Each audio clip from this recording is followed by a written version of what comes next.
Hello shallow, സ്വാഗതം the book of ഗ്രാറ്റിറ്റ്യൂഡിൻ്റെ പുത്തൻ താളുകളിലേക്ക്. 2021 റിലീസായ ഫാമിലി ഡ്രാമ ഹോം ഹൃദയസ്പർശിയായ ഒരു ദൃശ്യാവിഷ്കാരമാണ്.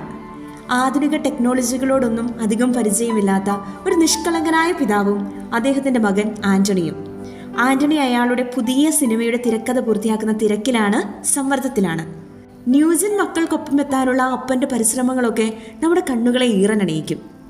വീട്ടിലായിരിക്കുമ്പോൾ അപ്പൻ്റെ കുറവുകൾ എണ്ണിപ്പറഞ്ഞ് ഒച്ച വെച്ച് സമൂഹത്തിൽ മാന്യനായിരിക്കുന്ന ആന്റണിയുടെ യഥാർത്ഥ മുഖം അപ്രതീക്ഷിതമായി സോഷ്യൽ മീഡിയയിലൂടെ ലോകം മുഴുവൻ കാണുന്നു. ആ ഒരു അനുഭവം ആന്റണിയുടെ വ്യക്തിജീവിതത്തിൽ കൊണ്ടുവരുന്ന വ്യത്യാസം വളരെ വലുതാണ്, സ്ഥായിയായിട്ടുള്ളതാണ്. I am always imperfect at my home.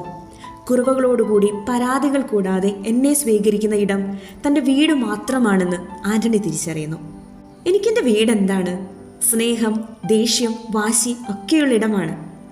ആ ഇടം ജീവിതത്തിൽ തന്നിരിക്കുന്നൊരു സത്താബോധമോ, തിരിച്ചു കയറി ചെല്ലാൻ ഒരിടമുണ്ടെന്നുള്ള ഓർമ്മപ്പെടുത്തലോ, മറകളില്ലാത്ത മുഖം കാണിക്കുവാനുള്ള സ്വാതന്ത്ര്യമോ ഒക്കെയല്ലേ ഇപ്പോൾ നാം ആയിരിക്കുന്ന അവസ്ഥയിൽ നമ്മളെ വളർത്തിയത്. കുടുംബം നമ്മിൽ നിറച്ച നന്മകളെ ഓർക്കാം.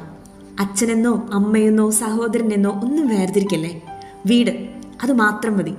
വീടിൻ്റെ മുറ്റത്തൂടെയും ഓരോ മുറികളിലൂടെയും ആ അടുക്കളയിലൂടെയും ഒക്കെ മനസ്സുകൊണ്ട് യാത്ര ചെയ്ത് ശാന്തമായി ഒന്നിരുന്നാൽ മനസ്സിൽ വരുന്ന ഓർമ്മകൾ എഴുതി അതിലൂടെ ലഭിച്ച നന്മകൾ ഓർത്ത് നന്ദി പറയാം. ഇന്നത്തെ ഗ്രാറ്റിറ്റ്യൂഡ് ലെറ്റർ പൂർത്തിയാക്കാം.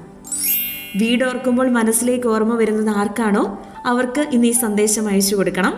നന്മ വളരട്ടെ. Remember, life changes when gratitude begins.